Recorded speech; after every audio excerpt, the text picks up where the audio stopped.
Au titre de l'année 2021, les activités portuaires au Maroc ont connu une hausse de 11,6%. Ce résultat a été atteint grâce à l'évolution globale passée de 172,1 millions de tonnes en 2020 à 192,1 millions de tonnes en 2021. Le niveau du déficit budgétaire de la Tunisie a chuté de 15% pour s'estimer à 4,8 milliards de dinars à fin novembre 2020 par rapport aux 11 mois de l'année 2020 si l'on se base sur les prévisions de l'exécution du budget de l'État. Cette embellie est due à la hausse des recettes fiscales du pays. Au terme de son émission d'obligations assimilables du Trésor, l'État du Sénégal a mobilisé un montant de 55 milliards de francs CFA sur le marché des titres publics de l'Union économique et monétaire ouest-africaine. L'opération a reçu un taux de couverture de 127,87% de la part des investisseurs.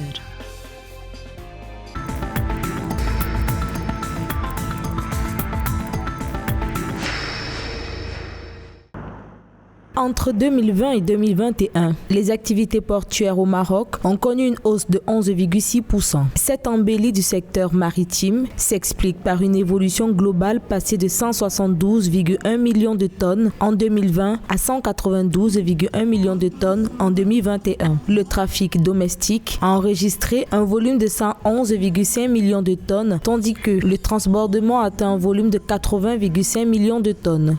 Dans le royaume chérifien, depuis quelques années, nous voyons que le secteur portuaire occupe une place prépondérante dans l'économie du pays. Et déjà, on voit que le port de Tanger est l'un des ports les plus importants du monde. Cela montre que le Maroc s'est engagé inexorablement dans le développement de toutes ses infrastructures et dans le développement de son pays d'une manière globale.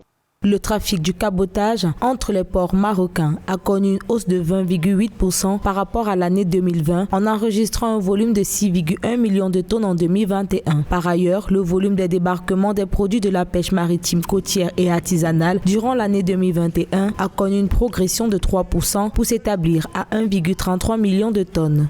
Les ports marocains deviennent une sorte de point d'éclatement des marchandises qui viennent du Maroc. Donc, différents opérateurs économiques apportent leurs marchandises dans les ports marocains. Ceux-ci sont transférés d'un bateau à un autre et ainsi, ces marchandises continuent leur voyage. Et ces activités de transbordement ont représenté 41,9% du trafic global, ce qui veut dire presque la moitié des activités portuaires durant cette période de Covid a été des opérations de transbordement.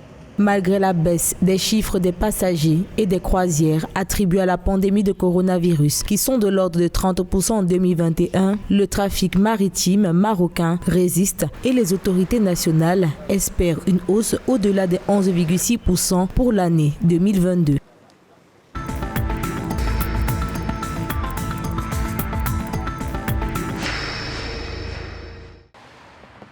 Selon les prévisions de l'exécution du budget de l'État tunisien, le déficit budgétaire du pays s'est estimé à 4,8 milliards de dinars à fin novembre 2020. Ce niveau est en baisse de 15% par rapport aux 11 mois de 2020. Cette performance serait tributaire à la hausse des ressources budgétaires, notamment les recettes fiscales par rapport aux dépenses. Concernant les ressources budgétaires de l'État tunisien, elles ont également connu une augmentation de 9,1% à fin novembre 2021 avec un niveau atteignant 28,7 milliards de dinars.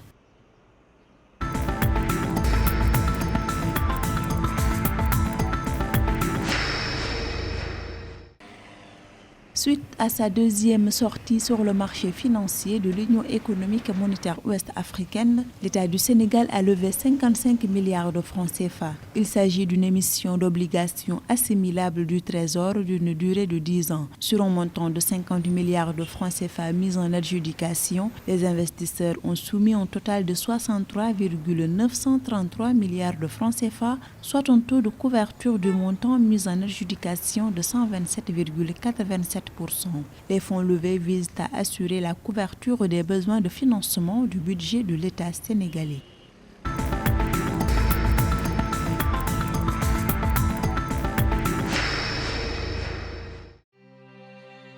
En baisse de 50%, le chiffre d'affaires réalisé par la Société des aéroports du Cameroun pour le compte de l'année 2020 s'est établi à 17,7 milliards de francs CFA. Toutefois, ce chiffre a été maintenu à ce niveau principalement grâce à l'aéroport international de Douala. Celui-ci a contribué à hauteur de 63%, soit 11,197 milliards de francs CFA au chiffre d'affaires de la Société des aéroports du Cameroun en 2020. Il est suivi par l'aéroport de Yaoundé-Nsimalen avec une contribution de 35%, soit 6,273 milliards de francs CFA.